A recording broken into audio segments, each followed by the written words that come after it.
City travel देखने वाले सभी दोस्तों को मेरी तरफ से अस्सलाम वालेकुम। दोस्तों, बोर्सा शहर इस्तांबुल शहर से 3 घंटे की मुसाफत पर वाक़या है।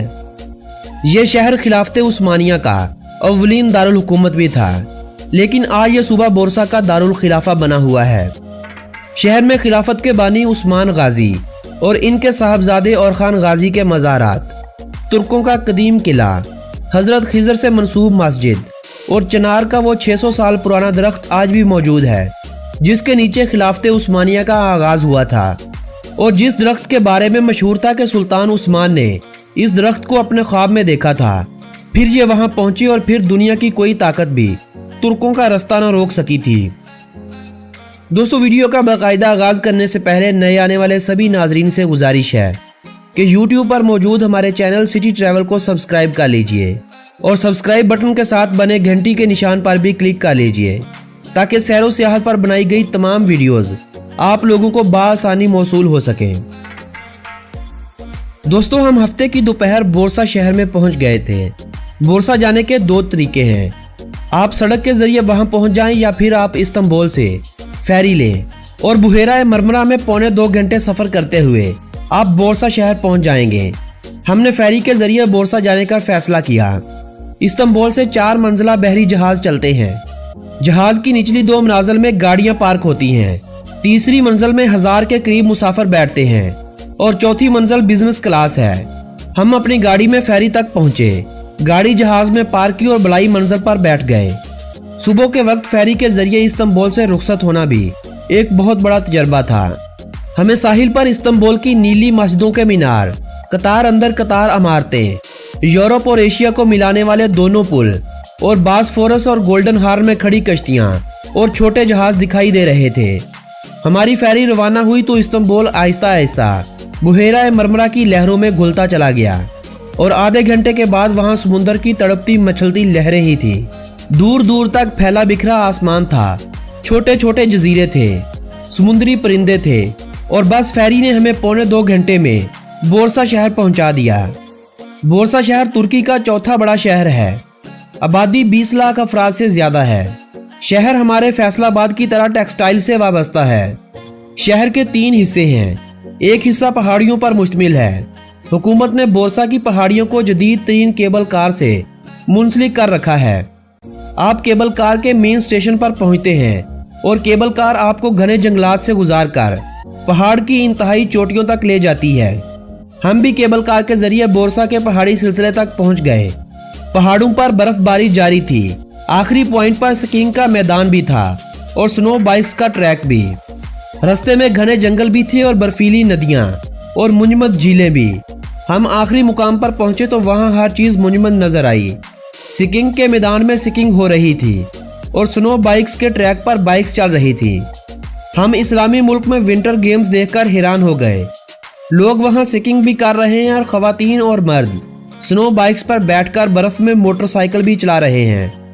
इनका इस्लाम खतरे में भी नजर नहीं आ रहा था। हम परेशान हो गए कि बोर्सा के पहाड़ों पर बर्फ में स्नो बाइक्स की सवारी, शदीद सर्दी और बर्फ की नरम नरम बूंदें, ये सारी चीजें चंद सेकंड्स में तस्वीर बनी और ये तस्वीर मेरे हाफजे के एल्बम में चिपसा हो गई। तुर्कों का 600 साल पुराना चिनार का दरख्त हमारी अगली मंजिल था।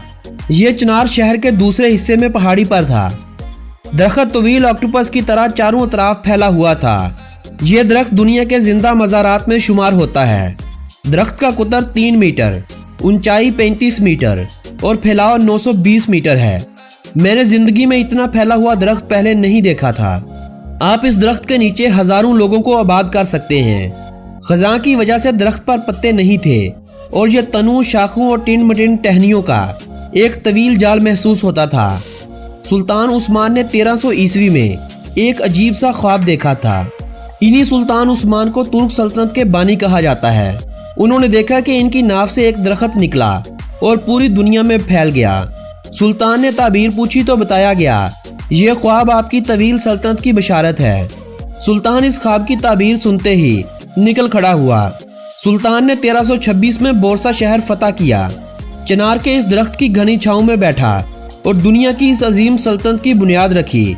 جس کا ایک سرا ایشیا میں تھا، دوسرا افریقہ میں اور تیسرا یورپ میں تھا۔ دنیا میں آج تک ہزاروں سلطنتیں بنی، ہزاروں سلطنتیں پیوند خاک بھی ہوئیں، لیکن ترک خلافت کی دنیا کی تاریخ میں دوسری کوئی نظیر نہیں ملتی۔ یہ لوگ صرف گھوڑوں اور تلواروں کے دھنی نہیں تھے، یہ آرٹ، دسترخواں، لباس اور حماموں کے بھی امام تھے۔ ترک جو خطہ فتح کرتے تھے وہ خطہ بعض ازاں ثقافت کا مرکز بن جاتا تھا۔ آپ خانہ کعبہ اور مسجد نبوی کی تاریخ نکال کر دیکھ لیجئے، آپ کو وہاں ترکوں کی عقیدت کے ایسے مظاہر ملیں گے جو آپ کی پلکیں گیلی کر دیں گے۔ سلطان عبد المجید اول نے مسجد نبوی کی توسیع کا کام کیا تھا۔ توسیع کے لیے ترکی نے پورے اسلامی دنیا سے اعلیٰ ترین معمار اکٹھے کیے۔ معماروں کو ترکی کے شاندار اور خوبصورت ترین حصے میں آباد کیا۔ دنیا جہاں کی انہیں مراعات دیں۔ ان معماروں کے ہاں بیٹے پیدا ہوئے تو ان تمام بیٹوں کو حافظ قرآن بنایا اور تمام بزرگ معماروں سے درخواست کی کہ آپ ان حافظ قرآن بیٹوں کو اپنا فن سکھائیں۔ یہ بچے جب فن اور قرات دونوں میں یکتا ہو گئے تو سلطان انہیں مدینہ منورہ لے گئے اور مسجد نبوی کی توسیع کا فریضہ سونپ دیا۔ بارگاہ رسالت کی توسیع کے بس 3 اصول تھے۔ یہ تمام معمار 24 گھنٹے وضو میں رہتے تھے، ہر لمحہ قرآن مجید کی تلاوت بھی کرتے رہتے تھے اور مسجد کی حدود میں کوئی چیز کسی دوسری چیز کے ساتھ نہیں ٹکراتی تھی۔ پتھر کا کوئی ٹکڑا اگر چھیلنا، تراشنا یا توڑنا پڑتا تھا تو وہ لوگ یہ ٹکڑا مدینہ منورہ سے 6 کلومیٹر باہر لے جاتے تھے۔ وہ ٹکڑا وہاں تراشا جاتا اور پھر دوبارہ مسجد نبوی میں لا کر مقررہ جگہ پر نصب کر دیا جاتا تھا۔ یہ اہتمام صرف سماعت رسول کو غیر ضروری آوازوں سے محفوظ رکھنے کے لیے کیا گیا تھا۔ ترک سلطان کمال کے لوگ تھے، یہ لڑتے تھے تو کمال کر دیتے تھے، امن میں آتے تھے تو بھی کمال کر دیتے تھے۔ سلطنت عثمانیہ کے 7ویں حکمران سلطان محمد نے 1453 میں استنبول شہر کو فتح کر کے بھی کمال ہی کر دیا تھا۔ یہ شہر ویٹیکن سٹی کے بعد عیسائیوں کا دوسرا مقدس ترین شہر بن چکا تھا۔ آیا صوفیہ عیسائیوں کا دوسرا مقدس چرچ تھا۔ استنبول قسطنطنیہ کہلاتا تھا اور قسطنطنیہ 1000 سال تک ناقابل تسخیر رہا تھا۔ شہر کے دفاع کی ایک بڑی وجہ اس کا جغرافیائی محل وقوع بھی تھا۔ یہ شہر 2 سمندروں کے درمیان پہاڑ کی چوٹی پر آباد تھا۔ شہر تک پہنچنے کا واحد رستہ باسفورس اور باسفورس کے پانیوں سے نکلا ہوا گولڈن ہارن تھا۔ گولڈن ہارن پانی کی 7.5 کلومیٹر لمبی باریک پٹی ہے۔ یہ پٹی بلندی سے ایک سینگ کی طرح دکھائی دیتی ہے اور اسی وجہ سے یہ گولڈن ہارن کہلاتی ہے۔ استنبول کے بازنطینی حکمرانوں نے گولڈن ہارن میں لوہے کی مضبوط زنجیر بچھا رکھی تھی۔ یہ لوگ زنجیر کھینچ دیتے تھے تو جہاز رک جاتے تھے اور یہ بعد ازاں گولڈن ہارن میں آتش گیر مواد ڈال کر پانی کو آگ لگا دیتے تھے تو سب جہاز جل کر راکھ ہو جاتے تھے۔ ترک یہ شہر فتح کرنا چاہتے تھے۔ کیوں کرنا چاہتے تھے؟ اس کی وجہ حدیث مبارکہ تھی۔ نبی اکرم صلی اللہ علیہ وآلہ وسلم نے فرمایا تھا، میری امت کا جو شخص قسطنطنیہ فتح کرے گا وہ جنتی ہوگا۔ ترک یہ سعادت حاصل کرنا چاہتے تھے۔ سلطان محمد فروری 1451 میں 19 سال کی عمر میں خلیفہ بنا تو ترک سلطانوں کی یہ خواہش اسے ورثے میں مل گئی۔ اس نے 1453 میں استنبول کا محاصرہ کیا اور دنیا کی تاریخ میں عجیب کمال کر دیا۔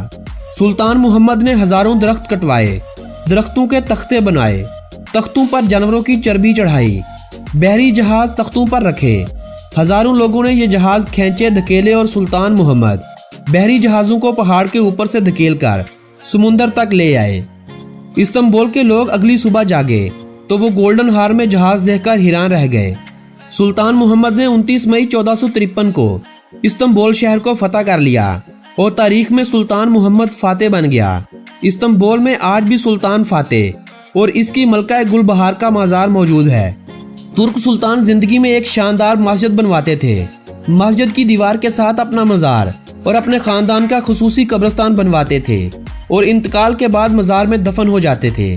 مساجد اللہ کے گھر ہوتی ہیں، یہ ہمیشہ قائم رہتی ہیں اور اللہ کے گھروں کے استحکام کی وجہ سے ترک سلطانوں کے مزارات بھی آج تک سلامت ہیں۔ سلطان فاتح کا مزار آج بھی فاتح مسجد کے ساتھ واقع ہے۔ میں جب بھی استنبول جاتا ہوں میں اس جنتی سلطان کی قبر پر حاضر ضرور ہوتا ہوں۔ ہم بزرگ چنار کے بعد عثمان غازی اور ان کے صاحبزادے اور خان غازی کے مزاروں پر بھی گئے۔ یہ مزارات قائم ہیں، لیکن یہ شکوہ کہ یہ استنبول کے مزارات سے بہت پیچھے ہیں۔ اس کی بڑی وجہ مسجد ہے۔ सुल्तान उस्मान और सुल्तान और खान के मज़ारात सिर्फ मज़ारात हैं जिन पर मस्जिद के मीनारों और गुंबदों का साया नहीं था। चनाचे वहाँ एक वीरानी और एक उदासी सी थी। उस्मान गाजी के बाद अगली मंजिल बोरसा की कदीम मस्जिद थी। ये मस्जिद 1399 में बनी थी। ये मस्जिद 619 साल से कायम और आबाद है। बोरसा के लोगों का ख्याल है कि हज़रत खिज़र इस मस्जिद में नमाज के लिए आते रहते हैं। हज़रत खिज़र की एक निशानी इनके दाएं हाथ का अंगूठा है। आपके अंगूठे में हड्डी नहीं थी। ये रबड़ जैसा नरम और लचकीला अंगूठा था। चनाचे बोरसा के लोग नमाजों के बाद मस्जिद में मौजूद अजनबियों से हाथ मिलाते हैं। ये लोग हमारी तरह पंजा मिलाने की बजाय हथेली से दूसरे शख्स का अंगूठा पकड़ते हैं और अंगूठे में हड्डी तलाश करने की कोशिश करते हैं। ये लोग हाथ मिलाते हुए हज़रत खिज़र को तलाश करते हैं। ये तलाश भी 600 सालों से जारी है और शायद आने वाले 600 सालों तक जारी रहेगी। बोरसा शहर की शाम सुरख भी थी, खनक भी थी और इसके बातन से तारीख की खुशबू भी उठ रही थी। हम शहर से निकले तो शहर के दरो दीवार से मगरब की अजान टकरा रही थी।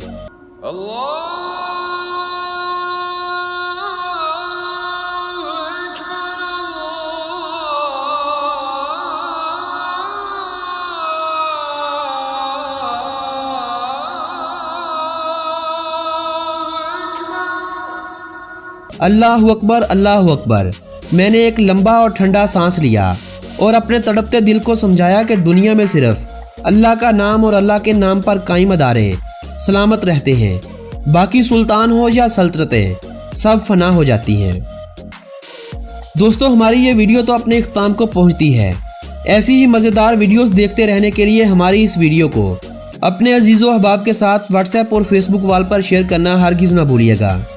मेरी हौसला अफजाई के लिए इस वीडियो को लाइक और कमेंट करना भी ना भूलिएगा। आप लोगों से मुलाकात होगी ऐसी ही किसी मालूमाती वीडियो के ज़रिए। तब तक के लिए अपने इस दोस्त को दीजिएगा इजाज़त। अल्लाह निगहबान।